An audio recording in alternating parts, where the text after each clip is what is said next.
ये कहानी देखने के बाद आपको बहुत ही ज्यादा मोटिवेशन मिलने वाला है। इस मूवी का नाम द परस्यूट ऑफ हैप्पीनेस है। कहानी की शुरुआत सन 1981 से होती है, जहां हमें इस कहानी का मेन कैरेक्टर क्रिस गार्डनर को दिखाया जाता है, जो अपने बेटे क्रिस्टोफर और अपनी पत्नी लिंडा के साथ एक किराए के घर में रहता है। क्रिस गार्डनर जो अपनी पूरी जिंदगी की सेविंग्स को पोर्टेबल बोन सिटी स्कैनर्स को खरीदने में इन्वेस्ट कर देता है, लेकिन क्रिस की किस्मत उसका साथ नहीं देती है, क्योंकि उसकी ये मशीन जल्द ही मार्केट में फ्लॉप हो जाती है। इसलिए अब उसकी मशीन और उसके स्कैनर बिकने बहुत ही ज्यादा मुश्किल हो जाते हैं, और इसी कारण धीरे धीरे उसकी फाइनेंशियल कंडीशन बहुत ही ज्यादा खराब हो जाती है। और ऊपर से उसके बेटे के स्कूल की फीस और उसके घर का किराया और भी बहुत सारे खर्चे हैं, जो अब उसकी पत्नी को सारा खर्चा उठाना पड़ता है, जिस वजह से इन दोनों के बीच के रिश्ते धीरे धीरे खराब होने लगते हैं। हालांकि इसमें ना ही तो उसकी पत्नी लिंडा की कोई गलती है और ना ही क्रिस की, मतलब कि अब इनके घर की स्थिति बहुत ही ज्यादा खराब चल रही है, जिसे संभालने के लिए क्रिस को अब महीने में 4 मशीनों को बेचना होगा, जिसके बाद ही उसके घर का खर्चा चल सकता है। लेकिन उसका एक स्कैनर भी बड़ी मुश्किल से बिक पाता है। ऐसे ही क्रिस एक दिन अपने स्कैनर लेकर जा ही रहा होता है कि तभी रास्ते में उसके सामने एक शानदार गाड़ी आकर रुकती है। क्रिस जब पहली बार उस गाड़ी को देखता है तो उसके मन में 2 सवाल उठते हैं, जिसके बाद वो गाड़ी के मालिक से पूछता है, क्या मैं आपसे 2 सवाल कर सकता हूँ? तो गाड़ी का मालिक कहता है, हाँ बिल्कुल। तो क्रिस पूछता है कि तुम ऐसा क्या करते हो कि तुम्हारे पास इतनी शानदार गाड़ी है, और उसके अलावा तुम अपने घर को कैसे मैनेज करते हो? जिसका जवाब देते हुए गाड़ी का मालिक कहता है कि मैं एक शेयर ब्रोकर हूँ। उसके बाद वो क्रिस को एक बिल्डिंग दिखाता है, जहाँ से जो भी बाहर निकल रहा था वो बहुत ही खुश होता है और उनके चेहरे पर मुस्कुराहट होती है, यानी कि जो भी इस बिल्डिंग में काम करेगा तो उसके जिंदगी में भी खुशियां ही खुशियां आ जाती है, जो कि अब क्रिस के घर से पूरी तरह से जा चुकी है। उसके बाद क्रिस अपने घर जाता है और फैसला करता है कि वो भी अब एक शेयर ब्रोकर बनेगा। जिसके बाद क्रिस अपनी पत्नी से कहता है कि मैं ये स्कैनर बेचने वाला काम छोड़ रहा हूँ, बल्कि इसकी जगह में एक कंपनी में जॉब करूंगा। ये सुनकर उसकी पत्नी कहती है कि ये तुमने बहुत ही अच्छा फैसला लिया है, क्योंकि वैसे भी तुम्हारे स्कैनर तो बिकते नहीं है। उसके बाद क्रिस अपनी पत्नी से कहता है कि मैं सोच रहा हूं कि मैं एक शेयर ब्रोकर बन जाऊं। जिसे सुनकर उसकी पत्नी उसे हैरानी से देखने लगती है और कहती है कि नॉट एन एस्ट्रोनॉट, मतलब कि तुम एक एस्ट्रोनॉट नहीं बनना चाहते हो। दरअसल उसकी पत्नी को उस पर बिल्कुल भी कॉन्फिडेंस नहीं है, यानी कि एक तरह से माना जाए तो क्रिस की पत्नी उसका मजाक उड़ाती है। ये सुनकर क्रिस को अंदर से बहुत ही ज्यादा बुरा लगता है। उसकी पत्नी ये तय कर लेती है कि अब वो क्रिस के साथ नहीं रहेगी और वो अपने बेटे को लेकर घर छोड़कर चली जाती है, जिस वजह से क्रिस को बहुत गुस्सा आ जाता है। और अगले दिन वो अपनी पत्नी से मिलता है और कहता है कि तुम्हें अगर घर छोड़कर जाना है तुम जा सकती हो, लेकिन मुझे मेरे बेटा वापस कर दो, क्योंकि क्रिस अपने बेटे से बहुत ही ज्यादा प्यार करता है। लेकिन वो ये भी जानता है कि लीगली वो अपनी पत्नी से उसका बच्चा नहीं ले सकता है। इसी दौरान उसकी पत्नी की यूरोप में कहीं जॉब लग जाती है, जिसके चलते उसे वहां जाना पड़ता है और क्रिस को अपना बेटा मिल जाता है। अब क्रिस जिस घर में रहता है उस घर का उसने कई महीनों से रेंट नहीं जमा किया है, जिसके चलते एक दिन उस घर का मालिक क्रिस के पास आता है और उससे कहता है कि तुमने कई महीनों से मेरा रेंट नहीं भरा है, और ऊपर से मुझे अपने घर में पेंट करवाना है, इसलिए अगर जल्द ही तुम मेरा रेंट नहीं जमा करोगे तो तुम्हें मेरा घर खाली करना होगा। तभी क्रिस कहता है कि तुम मुझे बस कुछ दिनों की मोहलत और दे दो, जिसके बाद मैं तुम्हारा रेंट भर दूंगा। उसके बाद घर का मालिक कहता है, ठीक है मैं तुम्हें 1 हफ्ते की मोहलत देता हूँ, पर तुम्हें इसके बदले अपने घर को पेंट करना होगा। अब सुबह होते ही क्रिस शेयर मार्केट की जॉब के लिए अप्लाई कर देता है और अगले दिन ही उसका इंटरव्यू होता है। अब रात को जब वो अपने घर में पेंट कर रहा होता है कि तभी कुछ पुलिस वाले आते हैं और उसे अरेस्ट कर लेते हैं। दरअसल उसने जो पार्किंग के चार्जेस होते हैं वो उसने नहीं भरे होते हैं, जिस वजह से उसे अरेस्ट कर लिया जाता है। हालांकि वो पुलिस वालों से बहुत रिक्वेस्ट करता है कि मुझे छोड़ दो, लेकिन पुलिस वाले कहते हैं कि हम तुम्हें ऐसे नहीं छोड़ सकते हैं, बल्कि हमारे कुछ रूल है और हम तुम्हें कल सुबह 10 बजे के बाद ही छोड़ सकते हैं। अब अगली सुबह जब क्रिस को जेल से छोड़ा जाता है तो वो दौड़ता हुआ सीधा अपने इंटरव्यू के लिए भागते हुए जाता है, क्योंकि उसके पास इतने भी पैसे नहीं होते हैं कि वो एक बस से जा सके। क्रिस के कपड़ों पर पेंट लगा हुआ था, लेकिन वो फिर भी लॉबी में बैठकर अपने नंबर का इंतजार करने लगता है। तभी उस कंपनी की एक एम्प्लॉय आती है और वो एक नाम बुलाती है, क्रिस गार्डनर। लेकिन क्रिस के अंदर इतनी हिम्मत नहीं होती है कि वो इस तरह के कपड़े पहनकर खड़ा हो जाए। थोड़ी देर सोचने के बाद वो खड़ा हो जाता है और उस एम्प्लॉय के साथ अंदर चला जाता है। जहां जाकर वो 4 लोगों को देखता है जो इंटरव्यू के लिए बैठे होते हैं, और वो सभी क्रिस के कपड़ों को देखकर हैरान हो जाते हैं, क्योंकि आज से पहले कोई भी इंसान इतने गंदे कपड़े पहनकर कभी भी इंटरव्यू देने नहीं आया है। इससे पहले कि ये लोग उससे कुछ पूछते कि तभी क्रिस कहता है कि मैं पिछले आधे घंटे से ये कहानी बनाने के लिए सोच रहा था कि मैं यहाँ इतने गंदे कपड़े पहनकर क्यों आया हूँ, लेकिन मैं कोई भी कहानी नहीं बना पाया। बल्कि सच बात तो ये है कि एक रात पहले मुझे पुलिस ने पार्किंग टिकट पे ना करने की वजह से अरेस्ट कर लिया था। ये सुनकर सब हैरान हो जाते हैं, क्योंकि ये सब वेल सेटल लोग हैं और इन्हें ये बात बिल्कुल भी समझ नहीं आती है, क्योंकि इनके लिए पार्किंग टिकट्स पे करने के लिए बहुत ही छोटी बात है। उसके बाद ये लोग क्रिस से सवाल करना शुरू कर देते हैं और पूछते हैं कि आपने पढ़ाई कहाँ तक की है। तो क्रिस कहता है कि मैंने 12th तक पढ़ाई की है और मैं हमेशा से ही अपने स्कूल में फर्स्ट रहा हूँ। फिर ये लोग पूछते हैं कि जिस क्लास में तुम फर्स्ट आए थे उस क्लास में टोटल कितने बच्चे थे। तो क्रिस कहता है कि उसमें टोटल 8 बच्चे थे। ये सुनकर सभी लोग एक दूसरे की शक्ल देखने लगते हैं, क्योंकि 8 बच्चों में फर्स्ट आना कोई बहुत बड़ी बात नहीं है। तभी क्रिस कहता है कि मैं नेवी में भी फर्स्ट था और उसमें टोटल 21 लोग थे। लेकिन क्रिस के बातों में कोई कन्विंस नहीं होता है, इसलिए वो लगभग पूरी तरह से इंटरव्यू में फेल हो चुका था। पर इससे पहले कि उसे कुछ फैसला सुनाया जाता कि तभी क्रिस कहता है कि मैं आप सबसे कुछ कहना चाहता हूँ।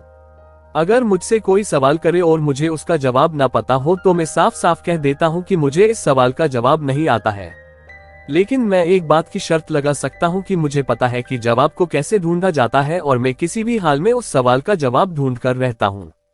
ये बातें सुनकर सब के सब थोड़ा इम्प्रेस हो जाते हैं, क्योंकि पहली बार किसी ने उनके सामने ऐसा बोला था। अब जो इनका सीनियर होता है वो क्रिस से कहता है कि अगर कोई भी इंसान यहाँ बिना शर्ट पहने ही इंटरव्यू देने आएगा और उसे मैं जॉब दे दूंगा, तो ऐसा मैं क्यों करूंगा, क्या तुम इस सवाल का जवाब बता सकते हो। तो क्रिस जवाब देते हुए कहता है कि शायद उसने एक अच्छी खूबसूरत पेंट पहनी होगी। ये सुनकर सब के सब हंसने लगते हैं, क्योंकि ये बिल्कुल सही और शानदार जवाब था। और इसी सवाल के बाद क्रिस अपने इंटरव्यू में पास हो जाता है। इन चारों के बीच एक आदमी है जिसका नाम जैक होता है और उसे क्रिस पहले से ही जानता है। वो जैक से कहता है कि मैं सोचकर बताऊंगा कि मैं इस जॉब को करूंगा या नहीं। ये बात सुनकर जैक बहुत हैरान हो जाता है, क्योंकि कुछ दिन पहले क्रिस इस जॉब को करने के लिए उससे बहुत ही ज्यादा चीज कर रहा होता है। इसलिए आज जब उसे ये जॉब मिल रही होती है तो वो कहता है मैं सोचकर बताऊंगा। तभी क्रिस कहता है कि मुझे नहीं पता था कि ये एक इंटर्नशिप है, क्योंकि अब मेरी फाइनेंशियल कंडीशन पूरी तरह से बदल चुकी है। दरअसल इंटरव्यू पास होने के बाद 20 लोगों को सिलेक्ट किया जाता है और उन 20 लोगों को 6 महीनों तक ट्रेनिंग दी जाती है और उसके बाद एक टेस्ट भी देना होगा। अगर उसमें कोई पास होगा तो 20 में से उसी को जॉब मिलेगी। इसलिए क्रिस बहुत कंफ्यूजन में पड़ जाता है कि उसे ये नौकरी करनी चाहिए या नहीं। उसके बाद जैक कहता है कि मैं तुम्हें 1 दिन की मोहलत देता हूं और उसके बाद तुम मुझे बता सकते हो कि तुम्हें ये जॉब करनी है या नहीं। अगर तुम्हें ये जॉब नहीं करनी है तो मैं तुम्हारी जगह किसी और को सिलेक्ट कर लूंगा। उसके बाद क्रिस घर जाता है और फैसला करता है कि वो इस इंटर्नशिप को ज्वाइन करेगा, जिसके बाद वो इंटर्नशिप ज्वाइन कर लेता है और साथ ही वो अपने स्कैनर बेचकर इतने पैसे इकट्ठे कर लेता है कि उसके पास 6 महीने तक का बजट हो जाता है। इसलिए वो अपने घर को भी दूसरी जगह शिफ्ट कर लेता है और वो उस घर में अपने बेटे के साथ खुशी खुशी रहने लगता है। लेकिन एक दिन जब वो अपने ऑफिस से घर आता है तो उसे बैंक की तरफ से एक लेटर मिलता है जो क्रिस की पूरी जिंदगी बदल कर रख देता है, क्योंकि उसमें लिखा होता है कि उसने अपने बैंक में टैक्स ना भरने की वजह से गवर्नमेंट ने उसके सारे पैसे ले लिए हैं।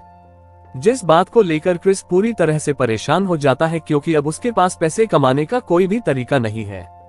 हालांकि वो बैंक वालों के पास कॉल भी करता है, लेकिन इससे कुछ भी फायदा नहीं होता है।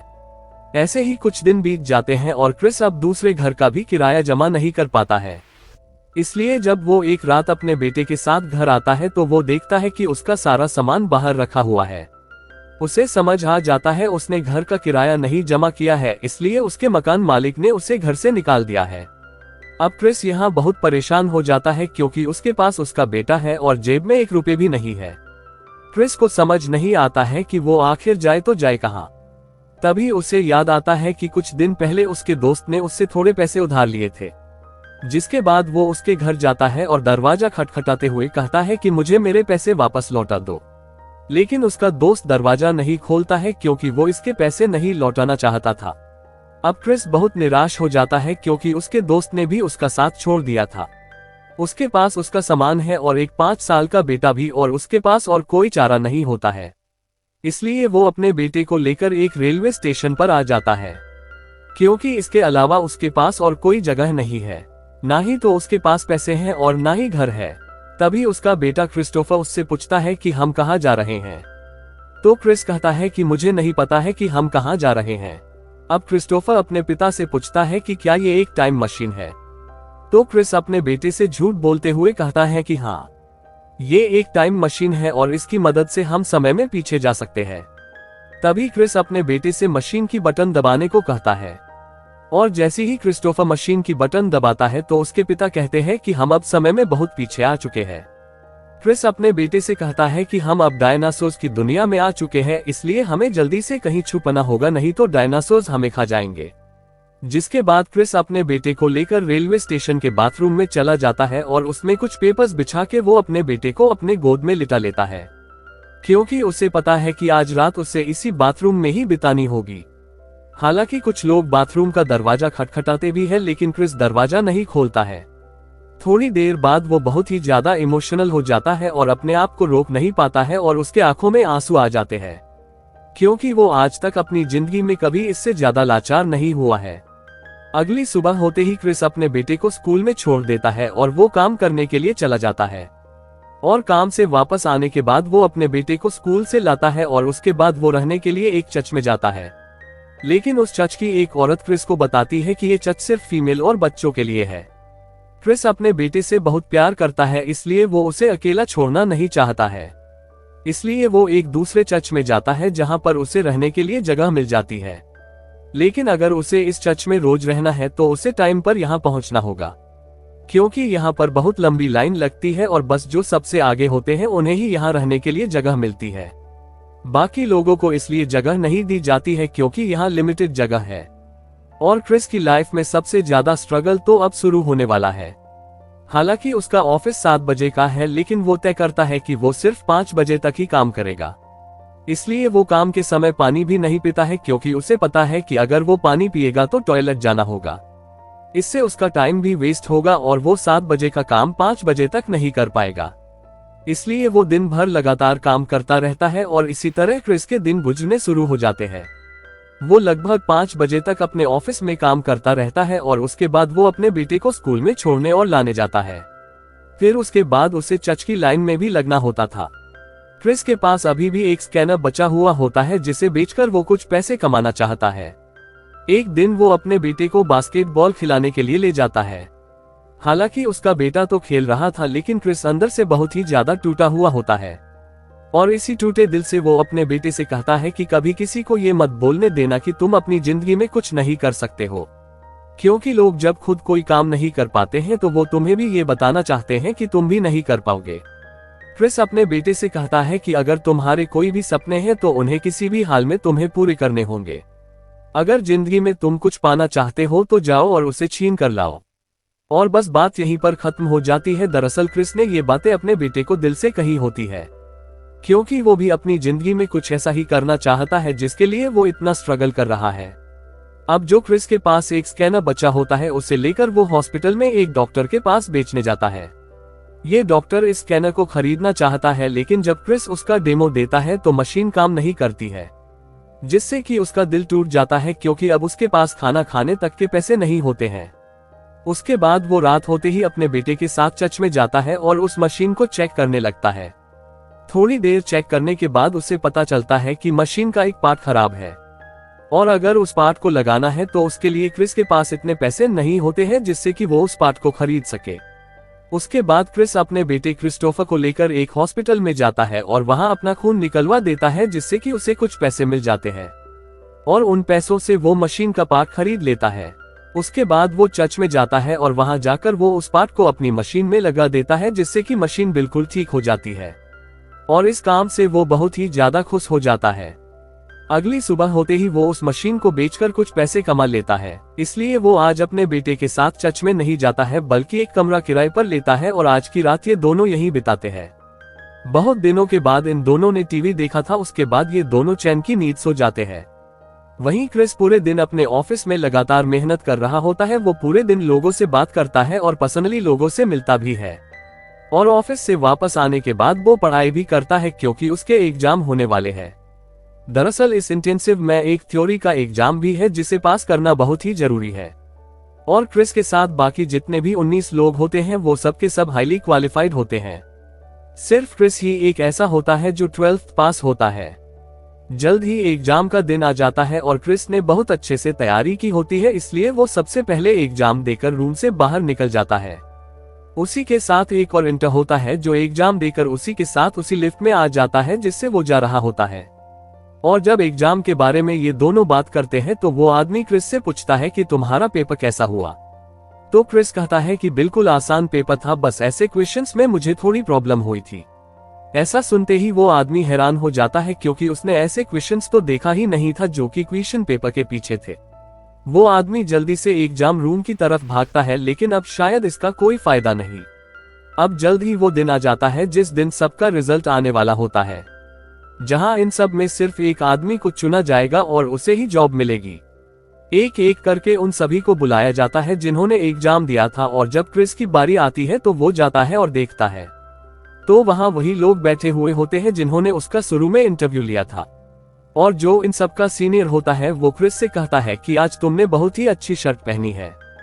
क्रिस कहता है कि आज मेरा यहाँ आखिरी दिन है, इसलिए मैंने सोचा क्यों ना आज अच्छे कपड़े पहन कर जाऊं। तभी सीनियर उससे कहता है कि अगर ये शर्ट तुम्हें कल भी पहननी पड़े तो क्या तुम इसे पहनना चाहोगे। और इतना सुनते ही क्रिस की आंखों में आंसू आ जाते हैं क्योंकि वो पिछले 6 महीनों से बहुत स्ट्रगल कर रहा है जिसके बारे में किसी को पता नहीं होता है। उसके पास ना ही तो खाने के पैसे होते हैं और ना ही उसके पास कोई घर होता है। इसके अलावा उसके ऊपर एक बेटे की जिम्मेदारी भी होती है, यानी कि उसे ये जॉब मिल चुकी है। तभी सीनियर कहता है क्या ये आसान था क्रिस? क्रिस कहता है नहीं सर, ये बिल्कुल भी आसान नहीं था। उसके बाद क्रिस की जिंदगी पूरी तरह से ठीक हो जाती है। और तभी हमें क्रिस को दिखाया जाता है जो अपने बेटे के साथ जा रहा होता है। उसी समय सामने से एक आदमी निकलता है जो असली क्रिस गार्डनर होता है, जिसके ऊपर ये पूरी की पूरी कहानी बनाई गई होती है। और उसके कुछ सालों बाद क्रिस अपनी जॉब छोड़ देता है और अपने खुद के फॉर्म खोलता है जिसे वो $1 मिलियन में बेचता है, और आज क्रिस एक बहुत ही अमीर आदमी बन जाता है। साथ ही वो एक मोटिवेशनल स्पीकर भी है और वो लोगों को मोटिवेट करता है ताकि बाकी लोग भी उसकी तरह एक कामयाब इंसान बन सके। और इसी के साथ ये कहानी यहीं खत्म हो जाती है। उम्मीद करता हूँ कि ये कहानी आपको पसंद आई हो। मिलते हैं किसी दूसरी कहानी के साथ।